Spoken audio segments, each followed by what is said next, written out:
Hello everyone, I am Shivraj Aditya और मैं आप सभी का स्वागत करता हूं शार्पनर क्लासेस में। बहुत दिनों बाद हम लोग मिल रहे हैं पॉलिटी के सेशन पे। आज के सेशन में हम लोग पढ़ने वाले हैं चैप्टर नंबर 4 का पार्ट नंबर 1। हालांकि मैं कोशिश करूंगा कि एक ही पार्ट में इसको खत्म करूं, बट फिर भी कुछ इंपॉर्टेंट डिस्कशन रह जाता है तो मैं पार्ट नंबर 2 भी लेकर के आऊंगा। ओके, सो आई गेस थोड़ा सा रिविजन की जरूरत है। ठीक है, तो आप लोग मेरे पिछले वीडियो से कुछ रिविजन कर लीजिएगा, क्योंकि अराउंड 2 वीक्स का गैप हो चुका है। बिकॉज हम लोग एडीआरई का जो एग्जाम है उसका पूरा फुल थ्रोटल हम लोग लाइव सेशंस एंड वीडियोस ये सब बना रहे थे, तो इसीलिए पॉलिटी के सेशन को मैंने थोड़ा सा होल्ड करके रखा, क्योंकि वैसे भी ये जो सेशन में चला रहा हूँ ये पूरा एक लॉन्ग टर्म प्रोसेस है एंड मेनली ये टारगेट कर रहा है जो भी सिविल सर्विस एस्पिरेंट्स हैं। वैसे अगर आप एसएससी रेलवे का एग्जाम दे रहे हो, रेलवे का एनटीपीसी का जो एग्जाम है उसका तो फॉर्म फिलअप भी स्टार्ट हो चुका है। ठीक है, हम लोगों ने कोर्स भी लॉन्च कर दिया है, तो अगर आप एनरोल करना चाहते हो तो एनरोल कर लो। एंड अगर आपको पॉलिटी पढ़ना है रेलवे के लिए तो भी आप ये वाला जो सेशंस चल रहा है उसमें आप उसको आप फॉलो कर सकते हो। ठीक है, so without wasting any further time let's begin. चलिए शुरू करते हैं। सबसे पहले हम लोग देखो यहाँ पे जो सिटीजनशिप है, तो citizenship basically part number 2 of the constitution में है, जिसमें आर्टिकल नंबर 5 से लेके 11 तक है। तो मैं कोशिश करूंगा कि ये जो पूरे 7 के 7 आर्टिकल है, 5, 6, 7, 8, 9, 10, 11, ये जो 7 के 7 आर्टिकल है वो आज के सेशन में मैं डिस्कस कर दूं। अगर नहीं हो पाता है देन अगला वाला सेशन तो वैसे भी आएगा। ठीक है, हड़बड़ी नहीं करेंगे, एक एक चीज को आराम से समझेंगे एंड एक एक चीज का रीजन जानेंगे। ठीक है, चलिए शुरू करते हैं। शुरू करने से पहले मैं थोड़ा सा रिकॉर्डिंग चेक कर लेता हूं कि सब कुछ सही चल रहा है कि नहीं। चलो, ग्रेट ग्रेट, सब कुछ एकदम सही चल रहा है।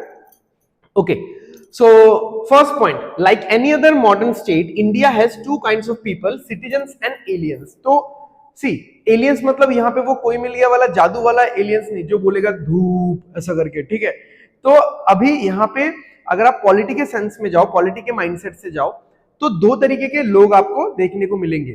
ठीक है, एक होंगे सिटीजन्स, एक होंगे एलियंस। अब एलियंस क्या है? एलियंस वो लोग हैं जो लोग बाहर के कंट्री से आए हैं और हमारे यहाँ पे घूमने आए हैं या फिर काम करने आए हैं। ठीक है, इनका सिटीजनशिप किसी और कंट्री का है, वो हमारे कंट्री का सिटीजनशिप लेकर के नहीं रखा है उन्होंने। ठीक है, बट किसी भी पर्पस से उन्होंने हमारे कंट्री को विजिट किया है, कुछ दिनों के लिए, कुछ महीनों के लिए। राइट, ओके, आगे देखते हैं। यहाँ पे जैसे सिटीजन का मैंने तो अभी आपको बता दिया डेफिनेशन, बट यहाँ पे बेसिक लिखा हुआ है। ठीक है, इतना मतलब ऐसा नहीं कि आपको लाइन बाय लाइन रटना है। मैं नोट्स इसलिए दे देता हूँ कि ऑफिशियल एक नोट्स आपके पास रहे, अदरवाइज आपको बस शॉर्ट नोट्स बनाना है, वो भी मैं बना के दे दूंगा। थोड़ा आगे बढ़ने दो टॉपिक्स को, मैं शॉर्ट नोट्स भी आपको बना के देते रहूंगा। ओके, एंड आपको और एक चीज क्या करना है, आपको और एक चीज क्या करना है कि थोड़ा सा मतलब फिगर्स ड्रॉ करना है, बॉक्सेस ड्रॉ करना है, इन सब से अपना नोट्स को हाईलाइट करना है। Right, okay, citizens are full members of the Indian state and owe allegiance to it. ठीक है, तो वो फुल टाइम मेंबरशिप जिन्होंने लेकर के रखा है, ऐसा अगर बोलेंगे तो। ठीक है, तो अगर जिन्होंने इंडिया का सिटीजनशिप लेकर के रखा है, फुल टाइम सब्सक्रिप्शन या मेंबरशिप लेकर के रखा है, यानी जिनको सारे राइट्स, कोई लिमिटेशन रेस्ट्रिक्शन नहीं है, सारे कॉन्स्टिट्यूशन में लिखे गए सारे राइट्स, रूल्स, रेगुलेशन सब कुछ उनको मिलेगा। ठीक है, okay, they enjoy all civil and political rights. ठीक है, ओके, हालांकि जो एलियंस हैं on the other hand are citizens of some other state and hence do not enjoy all the civil and political right. इनको limited rights दिया जाता है। अब आप लोगों का ये क्वेश्चन हो सकता है कि लिमिटेड राइट्स भी क्यों दिया जाता है? देखो, लिमिटेड राइट्स इसलिए दिया जाता है सो दैट लोग हमारे कंट्री में आके अपना पर्पस फुलफिल कर पाए, टूरिज्म के लिए हो, काम करने के लिए हो, किसी भी वजह से हो। अगर हम लोग बहुत ज्यादा स्ट्रिंजेंट हो जाएंगे, बहुत ज्यादा rules and regulation and strict rules and regulations, laws लेके आ जाएंगे तो हमारे कंट्री में लोगों का आना जाना बहुत कम हो जाएगा। ठीक है, एक तो ये है, बाकी तो एनवायरमेंट भी है। तो जैसे आप मान लो आप स्विट्जरलैंड जाना ज्यादा पसंद करोगे या सीरिया जाना ज्यादा पसंद करोगे। अब सीरिया में तो आपको पता ही है कि क्या चल रहा है, चलो क्या चल रहा है वो एक अलग बात है। तो क्योंकि वहां का माहौल ऐसा है और इसीलिए वहां पे अगर हम लोग जाते हैं तो वहां पे बहुत सारे रिस्ट्रिक्शंस भी है। ठीक है, तो इतने रिस्ट्रिक्शन वाले कंट्री में जाके जहां पे हमको मतलब इतना सा भी कोई चीज करने का लिबर्टी नहीं है, तो वो जाके इतना फायदा नहीं है, मजा नहीं आता है, ठीक है। तो इसीलिए लिमिटेड राइट्स देना जरूरी है। पहला पॉइंट तो ये हो गया। दूसरा पॉइंट ये है हम लोग पूरा पूरा टोटल सारे राइट्स क्यों नहीं दे देते? वो तो नहीं दे सकते भाई, वो तो सिटीजन्स जो है उनको सारे के सारे सिविल और पॉलिटिकल राइट्स दिए हुए, तो उनसे थोड़ा सा तो अलग हटके हमको रखना ही पड़ेगा, इनको थोड़ा सा अलग क्लासिफाई करना ही पड़ेगा, क्योंकि ये बाहर के कंट्री वाले हैं, राइट। तो मैंने आपको दोनों रीजन बता दिया, क्यों लिमिटेड राइट्स दिया जाता है और क्यों पूरा पूरा राइट्स नहीं दिया जाता, राइट। समझ में आ गया? दो तरीके के लोग, सिटीजन्स और एलियंस। ओके, अब ये जो एलियंस है ये दो कैटेगरी के हैं, ये दो कैटेगरी के हैं, ठीक है। एक हो गया फ्रेंडली एलियंस, ठीक है, एक हो गया एनिमी एलियंस, ठीक है। अब यहां पे समझो, फ्रेंडली एलियंस जैसे अगर मैं बोलूं कि रशिया, ठीक है, रशिया, फ्रांस, ठीक है, तो इंडिया ने इस तरीके से इतना डिप्लोमेटिक रिलेशन रखा हुआ है रशिया, फ्रांस, यूएसए के साथ, ठीक है। मान लो एक गवर्नमेंट, एक कंट्री दूसरे कंट्री के फेसबुक पेज या ट्विटर, या अभी तो ट्विटर एक्स हो गया, ठीक है, ट्विटर के पेज में लाइक कर रही है या फिर कुछ टैग कर रही है, ठीक है, या फिर एक गवर्नमेंट दूसरे गवर्नमेंट के किसी भी सोशल मीडिया के हैंडल को किसी भी सोशल मीडिया पेज पे कुछ कमेंट कर रही है, ठीक है। तो इस तरीके का जो भी माहौल एक बना हुआ होता है कुछ भी कंट्रीज के बीच में, तो वो हमारे क्या है, साथी होते हैं, तो उनको हम लोग बोलते हैं कि फ्रेंडली एलियंस है वो, ठीक है, फ्रेंडली एलियंस। अच्छा, एनिमी एलियंस जैसे मान लो जो कोई कंट्री हो गया सी, ठीक है, आप लोग समझ सकते हो, कोई कंट्री हो गया पी, ठीक है, ये भी आप लोग समझ सकते हो। तो ये सारे कंट्रीज जो हैं, ये सारे कंट्रीज हमारे एनिमी एलियंस हैं, राइट। ओके, अब चलते हैं हम लोग फंडामेंटल राइट्स के थोड़े से डिस्कशन पे। तो यहाँ पे आप लोग टेंशन मत लो कि ये सारे आर्टिकल्स क्या है, कौन सा फंडामेंटल राइट क्या समझाता है, ठीक है, ये क्या रिफ्लेक्ट करता है, ये सब हम लोग पढ़ेंगे पार्ट 3 में, जब हम लोग फंडामेंटल राइट्स के सेक्शन में घुसने वाले होंगे, राइट। अभी आप बस सुन लो, थोड़ा मोटा मोटा सुन लो। Fundamental rights are available only to citizens. Fundamental rights सिर्फ सिटीजन्स के लिए, एलियंस के लिए नहीं है, ठीक है, एंड नॉट टू एलियंस। तो ये जो आर्टिकल नंबर 15, 16, 19, 29, 30 है, ये सारे राइट्स एलियंस के लिए नहीं है, ये सारे राइट्स सिर्फ किसके लिए हैं? सिटीजन्स के लिए है, ठीक है। अच्छा, अब ऐसा नहीं है कि फंडामेंटल राइट्स तो बहुत सारे हैं, अब ऐसा नहीं है कि सारे के सारे कोई भी फंडामेंटल राइट एलियंस को नहीं दिया जाएगा, ऐसा नहीं है। यहां पे यही बोला गया है कि ये जो 5 फंडामेंटल राइट है, 15, 16, 19, 29 और 30, ये 5 फंडामेंटल राइट सिटीजन्स के लिए है, ये एलियंस के लिए नहीं है। बाकी सारे फंडामेंटल राइट्स एलियंस पे भी लागू होते हैं with some conditions, right. Okay, अब यहां पे एक इंपॉर्टेंट पॉइंट है, तो अगर बाकी सब फंडामेंटल राइट्स एलियंस के लिए भी लागू होते हैं, तो यहां पे फिर ऐसा क्यों बोला गया कि आर्टिकल 22 को कट ऑफ किया जाए? बट यहां पे समझो, however enemy aliens they do not enjoy protection against arrest and detention, ठीक है। अगर अरेस्ट और डिटेन किया गया, उसके अगेंस्ट जो प्रोटेक्शन है वो उनको नहीं मिल पाएगा, जो कि आर्टिकल नंबर 22 है, ठीक है। मतलब समझ में आ रहा है, ये जो 5 आर्टिकल है, ये 5 आर्टिकल सिटीजन्स के लिए है, एलियंस के लिए नहीं है।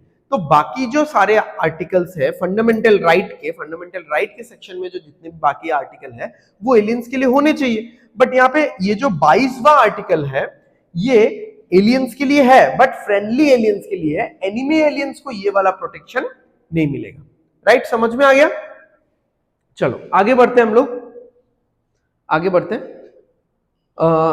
नेक्स्ट आर्टिकल 5 कंटिन्यू हो रहा है, constitutional provisions, citizenship from article 5 to 11 under part 2। तो ये तो मैंने आपको बता दिया कि ये जो सिटीजनशिप है, इसमें इसको कॉन्स्टिट्यूशनल प्रोविजन कौन से आर्टिकल्स में दिया गया है? इसको कॉन्स्टिट्यूशनल प्रोविजंस दिया गया है आर्टिकल नंबर 5 से लेकर के 11 तक, और ये कहां पे है? ये कॉन्स्टिट्यूशन के पार्ट नंबर 2 से है।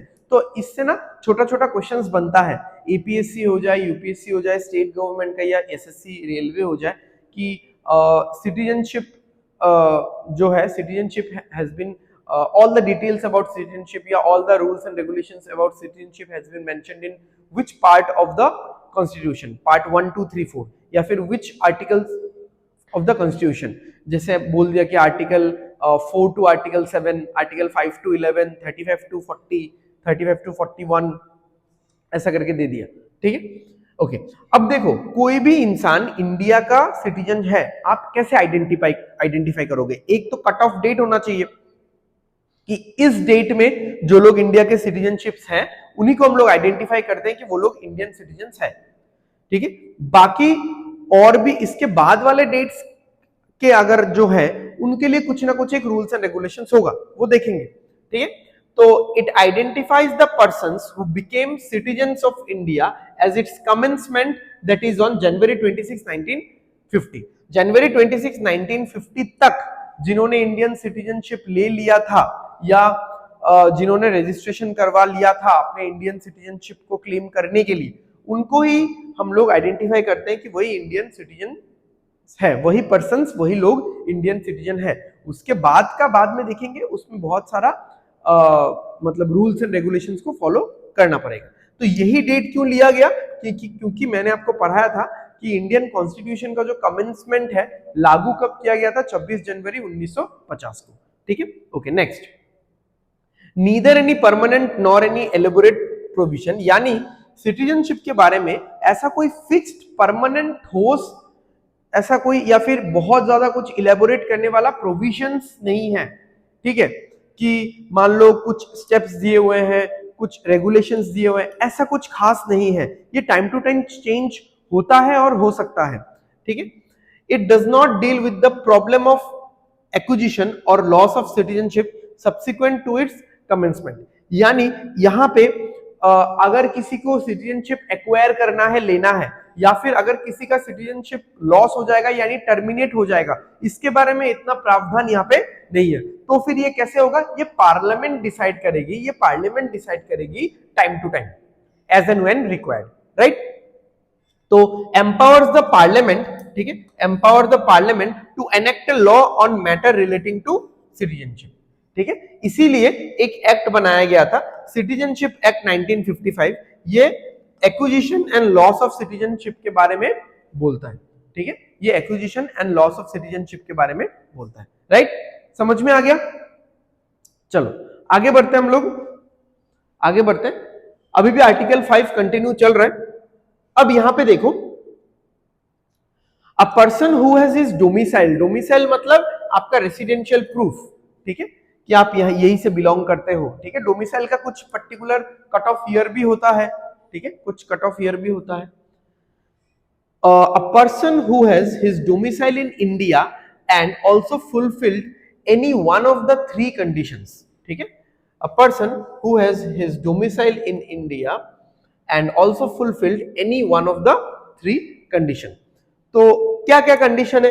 या तो वो इंडिया में जन्म होना चाहिए, या तो उसके पेरेंट्स का इंडिया में जन्म होना चाहिए, या फिर who has been ordinarily resident in India for 5 years immediately before the commencement of the constitution। अगर कोई बाहर से भी आया इवन, बट मान लो 1945 को आया, यानी कॉन्स्टिट्यूशन कमेंसमेंट से 5 साल पहले से अगर कोई इंडिया में रह रहा है तो उसको इंडिया का रेसिडेंट माना गया है, तो उसको सिटीजनशिप हम लोग दे देंगे, राइट? उसके पास डोमिसाइल रेसिडेंशियल प्रूफ होना चाहिए। समझ में आ गया? चलो आगे बढ़ते हैं। अच्छा, यहां पे देखो, यहां पे ये जो डेट बोला गया, डेट नहीं ईयर बोला गया, वो 1945 बोला गया। ठीक है, 1945 बोला गया, यानी 1945 को अगर कोई पाकिस्तान रीजन में रह रहा था, मतलब तब तो वो पूरा इंडिया ही था, पाकिस्तान रीजन में रह रहा था, कोई अगर बांग्लादेश रीजन में रह रहा था, एंड अगर उनको मतलब इंडियन सिटीजनशिप क्लेम करना है तो इंडिया के टेरिटरी का, ठीक है, इंडिया के टेरिटरी मतलब यहाँ पे बांग्लादेश भी है, यहाँ पे पाकिस्तान भी है, पूरा ओवरऑल।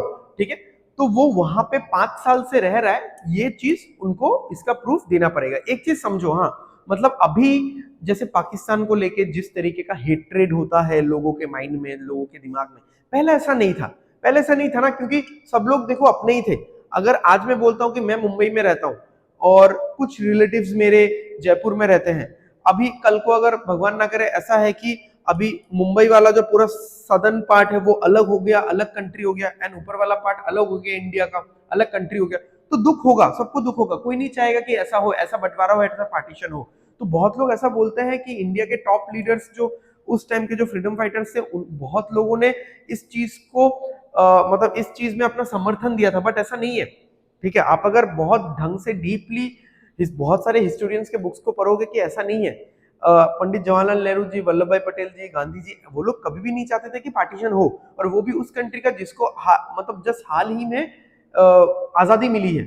ठीक है, मतलब एक तो जूझ जूझ के गुलामी में जिंदगी बिता बिता के इतना मेहनत करके आजादी मिला, उसके बाद इतना बड़ा कैलेमिटी कौन चाहेगा। ठीक है, बट एक्चुअली क्या है कि पब्लिक ने आपस में ही बंटवारा कर लिया था। ऑफिशियल बंटवारा होने से पहले पब्लिक ने आपस में बंटवारा कर लिया था ना। आपको पता है कि अगर पूरा पब्लिक एक साथ हो जाती है, पब्लिक अगर किसी चीज को, किसी इनिशिएटिव को, किसी गोल को अगर प्रमोट कर देती है, तो उसको कौन ही रोक सकता है। एकदम मस्त एग्जांपल, सबसे बेस्ट एग्जांपल आपको बांग्लादेश में तो देखने को मिल ही रहा है, राइट। तो बात वही है कि हाँ, दुख सबको हुआ, बहुत लोगों को लगा कि सडन ये क्या हो गया। उस टाइम में ऐसा कंसेप्ट नहीं था। जैसे आज हमारा जो जनरेशन है, हमको पता है कि लाइक पार्टीशन होता क्या है। ठीक है, पार्टीशन होता क्या है, देश का बंटवारा कैसे होता है। सडनली आपको, आप नींद से उठे, आपको पता चला कि देश का बंटवारा हो रहा है। भाई ये क्या चीज है। जैसे जब डिमोनेटाइजेशन हुआ था, लाइक हमारे जनरेशन में किसी ने डिमोनेटाइजेशन पहले नहीं देखा था। ठीक है, आउट ऑफ नोवेयर डिमोनेटाइजेशन क्या होता है, मतलब सारा करेंसी चेंज हो गया, भाई ये क्या है। ठीक है, तो वैसा ही चीज शॉकिंग उस टाइम के लोगों के लिए था ये चीज। तो अभी मेन पॉइंट यहाँ पे सबसे किसने खेला ना, ब्रिटिशर्स ने खेला। ब्रिटिशर्स इस चीज को रोक सकते थे। ब्रिटिशर्स ने बड़े बड़े मूवमेंट, बड़े बड़े जो फ्रीडम मूवमेंट थे, उनको प्रेस कर दिया, उनको रोक दिया। 1857 का इतना लार्ज स्केल में पूरे इंडिया में कोने कोने से होने वाला सिपोही म्यूटिनी उन्होंने रोक दिया, जो विद्रोह हुआ था। ठीक है, तो वो रोक दिया, उसको सप्रेस कर लिया। तो इसको सप्रेस नहीं कर सकते थे। अगर यही पार्टीशन वाला बात अगर 1930-35 में चल रहा होता, तो ब्रिटिशर्स इसको जरूर सप्रेस कर देते।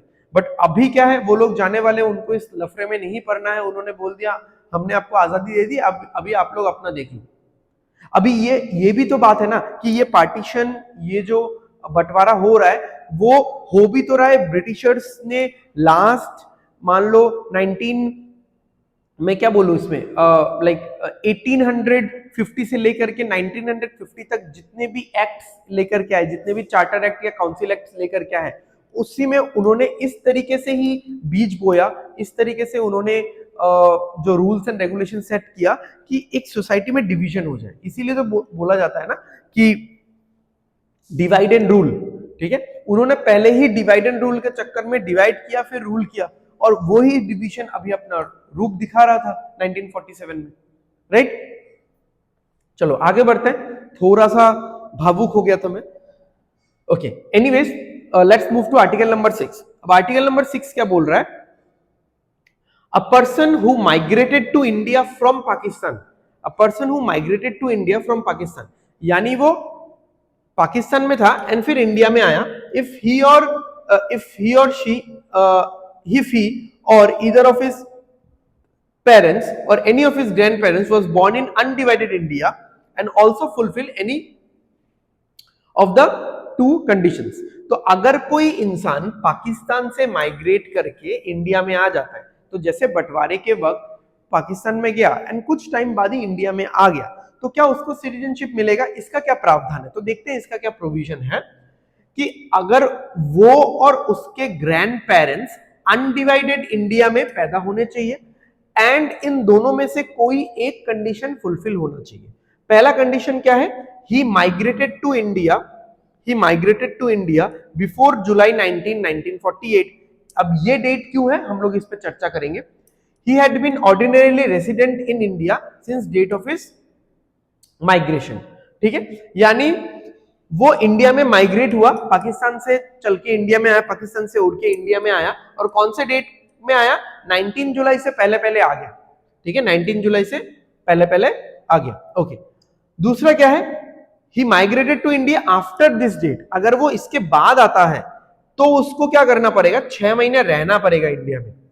ठीक है, 6 महीने इंडिया में रहना पड़ेगा। तो क्या बोला, एक पर्टिकुलर डेट दे दिया इस डेट से पहले अगर आप पाकिस्तान में जाके फिर वापस आ गए कि आपको वहां पे रहने में सही नहीं लग रहा है, आप सेफ नहीं फील कर रहे हो, या फिर किसी भी आपका कोई भी पर्सनल रीजन हो, कोई भी पर्सनल एजेंडा हो, वो वहां पे फुलफिल नहीं हो रहा है, आप सोच रहे हो कि इंडिया मेरे लिए बेटर है, तो अगर आप 19 जुलाई 1948 के पहले पहले आ जाते हो इंडिया में, तब तो आपको बस ये वाला कंडीशन ही फुलफिल करना है कि आप या आपके ग्रैंड पेरेंट्स अनडिवाइडेड इंडिया में मतलब बॉर्न होने चाहिए, आपका जन्म होना चाहिए, और आप 19 जुलाई से पहले पहले आ जाओ, तो आपको इंडियन सिटीजनशिप मिल जाएगा। बट अगर आप कहीं ना कहीं पे 19 जुलाई के बाद आते हो तो आपको यहाँ पे 6 महीना रहना पड़ेगा, क्योंकि देखो आप गए पाकिस्तान में, कुछ एक पर्टिकुलर आपका पर्पस पूरा नहीं हुआ, आप आए इंडिया में, फिर इंडिया में आपने देखा कि नहीं ये काम तो यहाँ पे भी नहीं हो रहा है, मैं फिर से जाऊंगा पाकिस्तान में, तो ऐसा तो आप टू एंड फ्रो मूवमेंट नहीं कर सकते, ऐसा आप टू एंड फ्रो मूवमेंट नहीं कर सकते। यहाँ पे सिटीजनशिप का बात चल रहा है, एकदम हाई टाइम पीक टाइम चल रहा है 1948 का, जस्ट बंटवारा हुआ है, जस्ट इंडिपेंडेंस मिला है दोनों कंट्रीज को, राइट। तो आप अगर इंडिया में आते हो इस डेट के बाद, तो यू हैव टू प्रूव कि यू आर रियली इंटरेस्टेड, ऐसा नहीं कि आप अपना सिंपल कोई एजेंडा फुलफिल करने के लिए, कोई पर्पस के लिए आप इंडिया में आ रहे हो, कभी पाकिस्तान में रह रहे हो, कभी इंडिया में रह रहे हो, ठीक है। तो आपको 6 महीना एक कंसिडरेबल टाइम होता है, ऑल्दो बहुत कम है, बट 6 महीना एक कंसिडरेबल टाइम होता है कि 6 महीना आप यहाँ पे रहो कंटिन्यूअस, एंड रह के आप प्रूफ करो कि यू आर रियली इंटरेस्टेड, कि आप इंडियन सिटीजनशिप ही चाहते हो, आप लाइफ लॉन्ग यहीं पे रहना चाहते हो, यहीं पे रहोगे आप, देन आपको इंडियन सिटीजनशिप मिल जाएगा। अब देखो ये डेट क्यों लिया गया, ये डेट क्यों लिया गया, ठीक है, ये डेट इसलिए लिया गया था क्योंकि इसी डेट को इंडिया से पाकिस्तान को जाने के लिए परमिट सिस्टम शुरू कर दिया था। परमिट सिस्टम मतलब आप एक तरीके का वीजा बोल सकते हो, उस टाइम में वीजा इतना यूज नहीं हो रहा था, ठीक है, वीजा वाला कंसेप्ट या वर्ड इतना यूज नहीं हो रहा था। परमिट सिस्टम, जैसे अभी हम लोग एक स्टेट से दूसरे स्टेट में जाते हैं, घूमने के लिए जाते हैं, तो हम लोगों को परमिट सिस्टम चाहिए होता है, टूरिस्ट परमिट, आप देखोगे बहुत गाड़ी पे लिखा हुआ है कि टूरिस्ट परमिट, राइट। तो समझ में आ गया, चलो आगे बढ़ते हैं, हम लोग आगे बढ़ते हैं।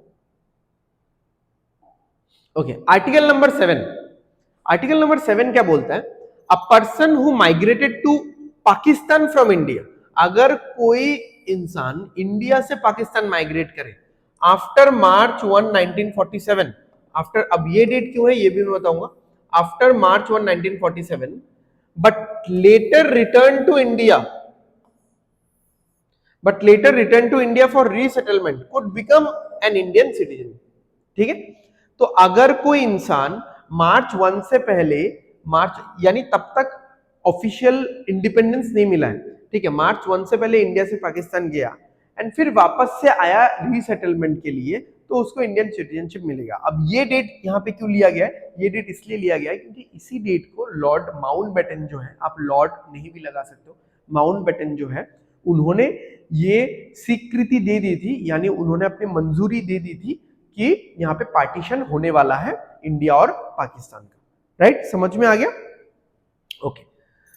For this he had to be resident in India for 6 months, तो अगेन उसको 6 महीना रहना पड़ेगा, preceding the date of his application for registration, यानी वो सिटीजनशिप का फॉर्म फिलअप करके जब दे रहा है, रजिस्ट्रेशन का फॉर्म फिलअप करके जब दे रहा है, उससे पहले 6 महीने उसको यहाँ पे बिताना पड़ेगा, राइट। चलो नंबर 8 पे चलते हैं। A person who or any of his parents or grand parents was born in, यहाँ पे इन होना चाहिए, was born in undivided India but who is ordinarily residing outside India shall become an Indian citizen if he has been registered as a citizen of India by the diplomatic or consular representative of India in the country of his residence whether before or after commencement of the constitution, ठीक है। तो बहुत लंबा paragraph है, अब मैं एकदम concise तरीके से मैं बता देता हूँ। मान लो 1920 का ईयर है, 1920 है, ठीक है, 1920 है, 1940 जो भी है, 1920 है, एंड मेरे फैमिली के कुछ लोग ऑस्ट्रेलिया रहने चले गए, कनाडा या अमेरिका रहने चले गए, वहां पे कुछ काम मिल गया, तो वो लोग 30-35 साल 40 साल से वहीं पे रह रहे। सडनली उनको सुनने में आया कि इंडिया का देश का बंटवारा हो रहा है, तो उनको अगर वापस आना है, ठीक है, तो वो कहाँ आके रहेंगे, तो वो इंडिया में आके रहेंगे कि पाकिस्तान में आके रहेंगे, क्या क्या करेंगे वो लोग, ठीक है। तो अभी देखो, अब ऑस्ट्रेलिया से चल के कोई इंसान इंडिया आएगा, फिर रजिस्ट्रेशन करेगा, फिर वहां पे 6 महीने रहेगा, उसके लिए ऐसा रूल नहीं होगा। वो क्या कर सकता है, उसको जिस भी कंट्री का सिटीजनशिप लेना है जिस भी कंट्री का, वो पाकिस्तान में रहने से रह सकता है, इंडिया में रहने से रह सकता है, ठीक है। आई मीन सिटीजनशिप लेना है तो वो ले सकता है। तो वो क्या करेगा, वहां का एम्बेसी सुना है आपने, एम्बेसी, तो यहाँ पे वही बोला है कि बाय द डिप्लोमेटिक और कॉन्सुलर कॉन्सुलर रिप्रेजेंटेटिव, जो एम्बेसी है, एम्बेसी में जाके वो अपना रजिस्ट्रेशन कर सकता है, अपना फॉर्म फिलअप करके दे सकता है कि मुझे इंडिया में ही रहना है या मुझे पाकिस्तान में रहना है, राइट, मुझे वहां का सिटीजनशिप चाहिए। Thus, this provision covers the overseas Indians who may want to acquire Indian citizen. तो ये वाला जो प्रोविजन है, ये वाला जो आर्टिकल है, वो ओवरसीज सिटीजनशिप इंडियंस को सिटीजनशिप प्रोवाइड करने के बारे में प्रावधान प्रोविजंस देते हैं।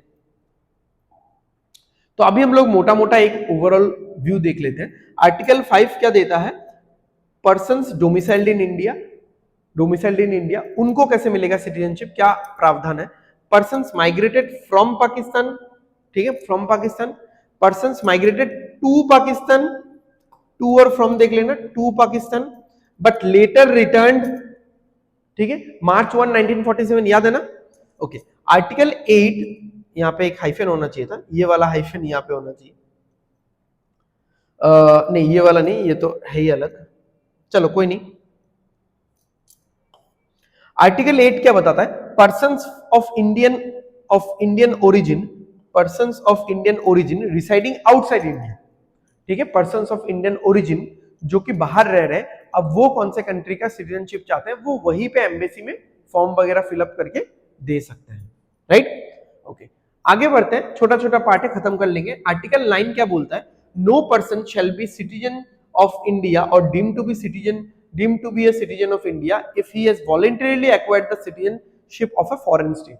अगर कोई इंसान बाहर का सिटीजनशिप लेके इंडिया में आता है एंड इंडियन सिटीजनशिप लेना चाहता है, तो वो नहीं ले सकता, क्योंकि ऑलरेडी उसके पास एक और कंट्री का सिटीजनशिप है।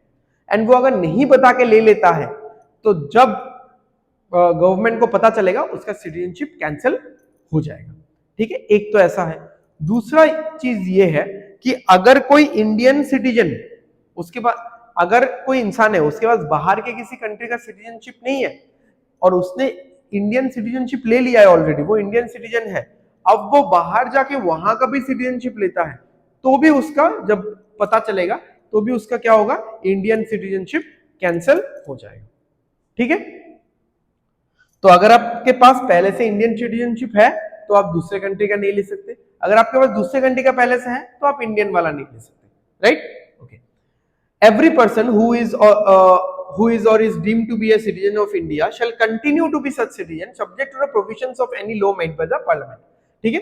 तो क्या है, जैसे कि मैंने स्टार्टिंग में बताया था, सिटीजनशिप के आर्टिकल 5 में सिटीजनशिप के बारे में ज्यादा इलेबोरेशन नहीं है, ज्यादा रूल्स एंड रेगुलेशंस के बारे में नहीं है, कौन सिटीजनशिप अपना खो देगा, किसका टर्मिनेट कर दिया जाएगा, ठीक है, या कौन अपना सिटीजनशिप एक्वायर करेगा, नया सिटीजनशिप, इन बारे में कोई ज्यादा खास डिटेल नहीं है। ये parliament time to time as and when required अपना रूल्स एंड रेगुलेशन बनाती रहती है, ठीक है, तब आपको बस अपना प्रूफ देना है। तो यहां पे एक चीज देखो, यहां पे बोला है every person who is or is deemed to be a citizen of India shall continue to be such citizen.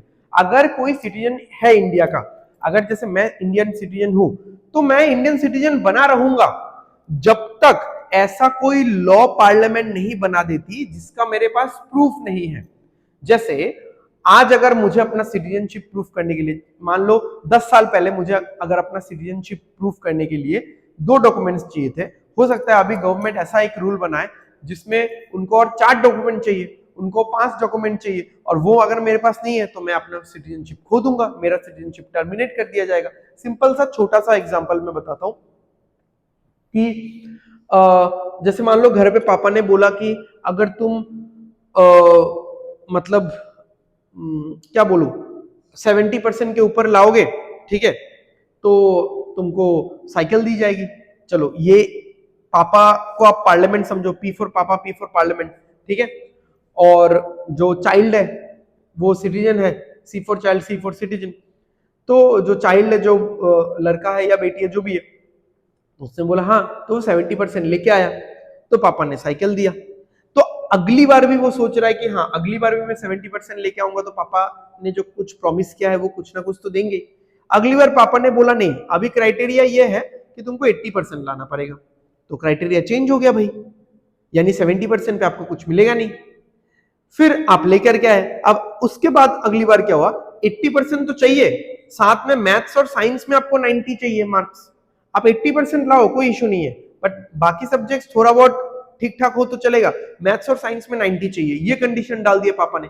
तो देख रहे हो कैसे पार्लियामेंट अपने कंडीशंस चेंज कर रही है, उस हिसाब से सिटीजनशिप आपका रहेगा या फिर आप आई मीन कंटिन्यू होगा या फिर टर्मिनेट होगा, वो इस चीज पे डिपेंड करता है, राइट। चलो next, parliament shall have the power, वही चीज है, parliament shall have the power to make any provision with respect to acquisition and termination of citizenship and all other matters relating to citizenship. Parliament के पास ये power दे दिया गया है, ठीक है, स्टेट लेजिस्लेचर के पास कुछ खास ज्यादा पावर्स नहीं दिया गया, पार्लियामेंट के पास ये पावर दे दिया गया है कि सिटीजनशिप का जो एक्विजिशन होगा, अगर कोई एक्वायर करना चाहे या फिर जिसका अगर टर्मिनेट होगा तो वो पार्लियामेंट के रूल्स एंड रेगुलेशंस के हिसाब से होगा, ठीक है। आई होप आप सभी को समझ में आया होगा आज का सेशन, हमने सिटीजनशिप के बारे में पढ़ा। So thanks for watching, thank you everyone. हमारे 5 के सब्सक्राइबर्स भी हो चुके हैं, ठीक है, ये मैं इसलिए फिर से बोल रहा हूँ क्योंकि हम लोग भी ढंग से सेलिब्रेट नहीं कर पाए, आप लोगों से इतना बात भी नहीं हो पाया अच्छे से, क्योंकि एडीआरई एग्जाम्स के लिए हम लोग बहुत बिजी थे। तो अभी क्योंकि एग्जाम्स खत्म तो नहीं हुआ है पूरा, बट हाँ एग्जाम्स का लाइक 50-60% खत्म हो चुका है, अभी ग्रेड 4 का एग्जाम्स बचा हुआ है। ग्रेड 4 के लिए भी वीडियोस कंटिन्यूअस आता रहेगा, मैं शायद थोड़ा सा भी पॉज देके अभी आरआरबी एंड पॉलिटी सेशंस में ही फोकस करूंगा, एंड एग्जाम से पहले probably I will be coming up with some live marathon for grade 4, ठीक है। इसके अलावा आप लोगों से यही गुजारिश है कि आप लोग बने रहो, आप लोगों ने जिस तरीके से हमको सपोर्ट किया है, हमारा कंटेंट पसंद आया, हमारा एफर्ट पसंद आया आप सबको, एंड आपसे भी बहुत सारा चीज सीखने को मिला है, बहुत सारा फीडबैक्स पॉजिटिव हो नेगेटिव हो, कुछ ना कुछ तो सीखने को मिलता ही है। तो आप लोग इसी तरीके से हमारे साथ बने रहो। आई होप जल्दी ही हम लोग 10 के फैमिली बनने वाले हैं। तो वीडियो अगर आपको ये वाला पसंद आया, अच्छा लगा, तो अपने फ्रेंड्स और रिलेटिव्स के साथ शेयर कर देना, लाइक कर देना एंड कमेंट कर देना, नेगेटिव हो पॉजिटिव हो कुछ भी हो, फीडबैक हो मोटिवेशन हो, कमेंट कर देना, ठीक है। एंड कुछ भी डाउट हो तो आप लोग पूछ सकते हो। सो मिलते हैं हम लोग अगले वीडियो के लिए, ठीक है, तब तक के लिए take care, bye bye, study well study hard, signing of.